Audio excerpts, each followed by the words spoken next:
A story out of New York that has a lot of people upset. Parents and lawmakers in the city furious. Mayor Eric Adams, he has been crying out that the federal government needs to provide more money, more shelter in the city for the immigrants that are being bused and flown there. But let's listen to this. We're closing our schools to get migrants there. Today it's James Madison. Where's tomorrow? We're not sure if people who came here have lice, bed bugs, if they have COVID, if they have tuberculosis, if they have any other diseases.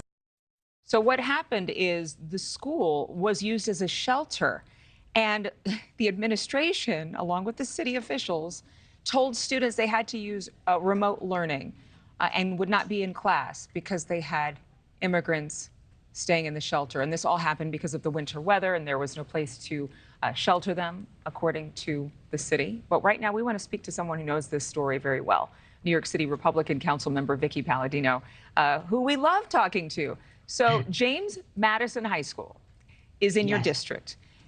We heard from it's in a neighboring it's in Brooklyn. Thank you. I keep getting that note that it's in your district. You don't represent this particular borough. No, I represent my end of Queens. You're in Queens, so you're next door. But it doesn't matter. But it doesn't matter. When it comes to this sort of situation, it is we speak out against it. We are so well aware of what's going on. So to bounce it off of me is just fine. Well, bounce it off of you. I think that you would be speaking for a lot of these parents because, as we heard, they were outraged that their kids would have to go back to remote learning after we heard so much evidence from experts, health experts, educational experts, that children were disrupted during the time of the pandemic when they had to do school from home. Like many of us, we had to work from home. But the kids also need consistency. And so to just say, you know what, at a moment's notice, we're not going to have you go to your campus, this seems to be irresponsible. What do you think? Irresponsible, infuriating, and absolutely unbelievable. Given the what we're in right now, when we had no notice of this whatsoever. What we did know for a fact was that where the migrants, 2,000 of them are being sheltered at Fort Hamilton, not Fort Hamilton, oh, geez. Let me go forward. James Madison High School. Yes. They were told that this was going to be a flood zone. This was not a place to put migrants, period.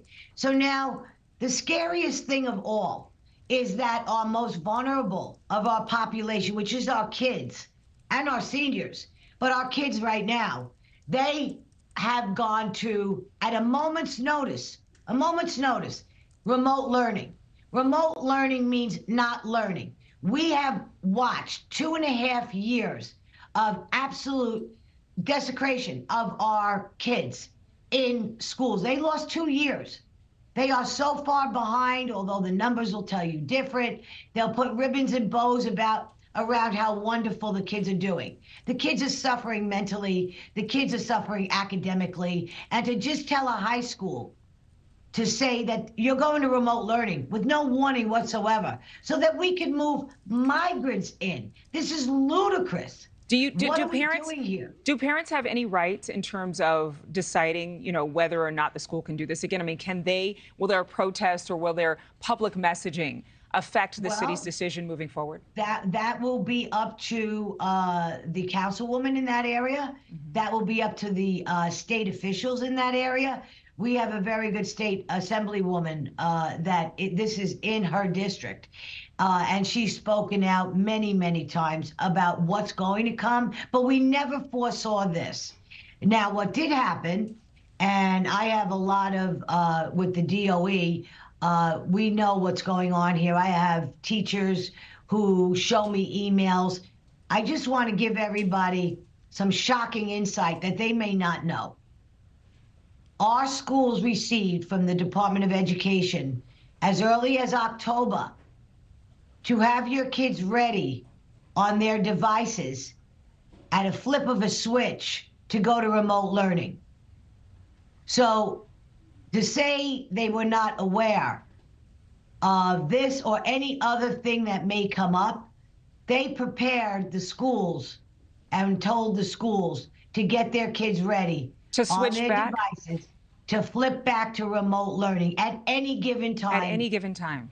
at any given time. So our kids are living in a state of emergency in New York. Yeah, but nobody knows it. Thank you for watching. Go to newsnationnow.com to find NewsNation on your television provider. And don't forget to click the red subscribe button below to get more of NewsNation's fact-driven, unbiased coverage.